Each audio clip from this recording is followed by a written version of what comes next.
Innovation and creativity are two critical business skills. But what's the difference between the two and which one's more important? G'day, I'm Nils Vesk. Thanks for joining us as we delve into the world of innovation versus creativity and how we can tap into each of them in order to create some great business growth innovation results. Now, I'm sure you've come across people in life and in work who just seem to ooze creativity. You know, those ones who seem to be able to generate ideas on demand or simply ask that question that totally changes people's perspective to enable everyone to solve the problem. Innovative people, on the other hand, are a little bit harder to spot. They're more than likely to be the ones who can be able to spot an emerging trend in order to capitalize on it. They're also the ones who can spot an underserved market opportunity. But they also back it up with validation, insisting that they need to validate that it's a problem worth solving, and two, that the market's actually willing to pay for said solution. I like to think of innovation and creativity as both yin and yang. None of them is superior, but the perfect solution is when we have a combination of both of them, and that's when we can really accelerate our results. So here's why. A creative thinker may be great at being able to see things from a new perspective and to be able to generate fresh, great ideas, but at the same time they might struggle to be able to actually truly validate that this solution is going to work, and therefore maybe put themselves on the chopping block in terms of the outcomes that they may not create properly. And on the other side of the fence, an innovative thinker may be great at spotting a great market opportunity, but they may struggle to create a compelling solution and idea that grabs the market attention. And so they kind of might miss out on having a compelling product offer that is superseded by a competitor who comes up with a more compelling idea later on. Both innovation and creativity are essential for a business to survive. Without creativity, we won't create the compelling ideas, and without innovation, those ideas will never make it to market. We need the yin and the yang in order to make things happen. So hopefully by now you should see that it's neither this or that, but rather a matter of combination. And when you look at the best innovators also have strong creativity skills, and the best creative thinkers also have strong innovation skills. To help you get clarity around the differences between innovative thinkers and creative thinkers, I'm going to share the three key skills that each and every one of them have. Now, people with innovation skills have the ability to do three key things. The first one is to spot market opportunities or emerging trends. The second is being able to validate that it's a problem worth solving, that the market's willing to pay for it and the solution actually will work. And the third is being able to commercialize and develop and sell the actual idea to market. While people with creativity skills have the ability to be able to create alternative uses and ideas to solve a problem. Two, they have the ability to abstract their thinking, to see things from a completely different perspective to solve a problem. And the third thing they have is they have the ability to ask better questions. That is to turn a frustration into a solvable question or problem. So here's a breakdown of the innovation skills to help you get better at lifting your innovation game. And the first one, again, is around the ability to spot market opportunities. Simply put, it's about the ability to decode customer behaviors, why they're doing this and why they're doing that, and why things have changed over the year. The second thing would be being able to identify a pain point or a frustration that up until now hasn't been capitalized on by the market. And the third then is being able to spot an emerging trend, and whether that's using technology such as Google Trends or other trend sites to be able to spot a space where it's an emerging socio-cultural, technological, environmental, economic, or even political, legal trend that can be capitalized on with your product or service offering. The second area that innovative thinkers are great at doing is around validation, or the creation of minimal viable products, or MVPs to some people. You could think of this simply as, how do we test that we've actually got something worth solving?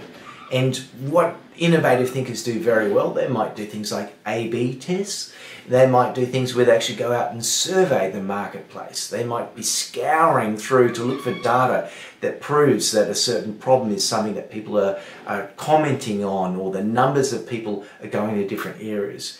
They're the types of people that will build prototypes, and they're also the types of validators that will create a landing page that proposes a solution for a problem and creates advertisements that send people there so they can track the data to see and to prove whether people want this problem solved and that they're willing to pay for it.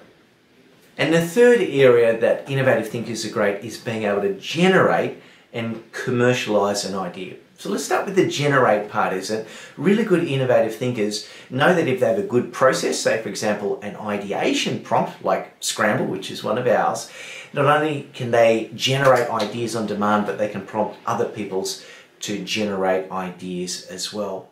The second thing when it comes to looking at then commercializing an idea is that they're very good at being able to look at the potential profit versus the return of investment, of the amount being spent to create an idea. And also are very clear about how they're going to help their marketing team create a unique selling point, or a UVP, a unique value proposition, as well as looking at ways to create a compelling story to help craft and create a tribe of followers who are eager to pay for that product. So here's a breakdown of the creativity skills, and the first one is all around alternative uses. So a creativity thinker is incredibly good at generating as many ideas as they can, knowing that even if it's a silly idea, it's great to get it down, because it's after we stretch ourselves to that point of no return that the great ideas start to come. The other thing that creativity thinkers do very well is that they adapt ideas from all kinds of weird and wonderful places.